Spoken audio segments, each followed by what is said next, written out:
दानवीर बलि, राजा बलि के राज्य में कभी नहीं होता था सूर्यास्त, बिना बोए खेतों में उगती थी सभी फसलें। जब असुर था तो क्यों पूजते आज भी राजा बलि को लोग? ये सवाल आपके मन में भी आया होगा और आप उन लोगों को भी नास्तिक मानते होंगे, लेकिन ऐसा है नहीं। असुर का मतलब ये नहीं कि उसके सींग पूंछ हो, वो भी हमारी आपकी तरह एक साधारण मनुष्य ही होता है, कोई जानवर जैसा नहीं। गर्भाधान के समय पर निर्भर करता है मनुष्य पशु प्रवृत्ति होगा या मनुष्य ही रहेगा। रावण का गर्भाधान दोपहर में हुआ था, जो कि पिशाचों का समय है, इसलिए वो माँ के गर्भ से ही 10 सर और 20 भुजाओं वाला हुआ। बलि राजा और भक्त प्रहलाद का ही पौत्र था, जिसका गर्भाधान उत्तम समय रात्रि में अच्छे नक्षत्रों में हुआ था। ऋषि वाल्मीकि जी के भाई दक्ष प्रजापति दोनों ही प्रचेताओं के पुत्र थे कि 60 बेटियां थी, उनमें से 13 का विवाह उन्होंने कश्यप ऋषि से किया था। अदिति के पुत्र आदित्य देवता हुए, जबकि दिति के पुत्र दैत्य हुए, जिनके की गर्भाधान का समय उत्तम नहीं था, इसलिए वो पापाचारी हुए। जाने बलि के बारे में वो बातें जो बनाती है उसे पूजनीय।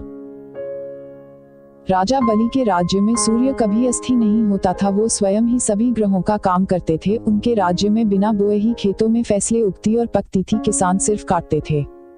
न तो अकाल मृत्यु ही थी, नहीं कोई महामारियां। इसी के लिए आज भी उनके निवास, जो शायद दक्षिण भारत में था, के लोग उनके स्वागत में पलक पावड़े बिछाते हैं।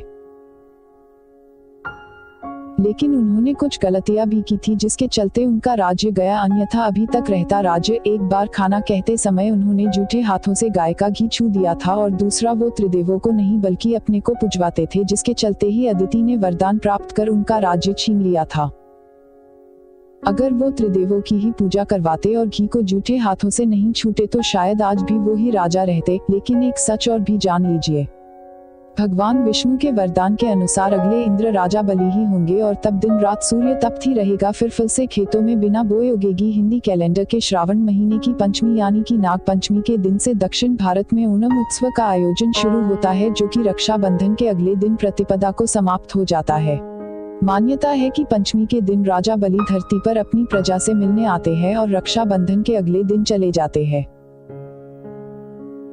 या शायद नहीं जाकर पृथ्वी पर ही रहते हैं, क्योंकि कार्तिक अमावस्या के अगले दिन भी बलि पूजा होती है, जिसके बाद चातुर्मास खत्म हो जाते हैं और देव प्रबोधिनी एकादशी के दिन बलि फिर पाताल में तो विष्णु जी वैकुंठ में प्रस्थान करते हैं। आशा है जानकारी आपको अच्छी लगी होगी। अगर हाँ तो शेयर करें और कृपया कमेंट करें ये वीडियो। अगर आप फेसबुक पर देख रहे हैं तो हमारे पेज को लाइक कीजिए, और अगर यूट्यूब पर देख रहे हैं तो हमारे चैनल को सब्सक्राइब कीजिए। धन्यवाद।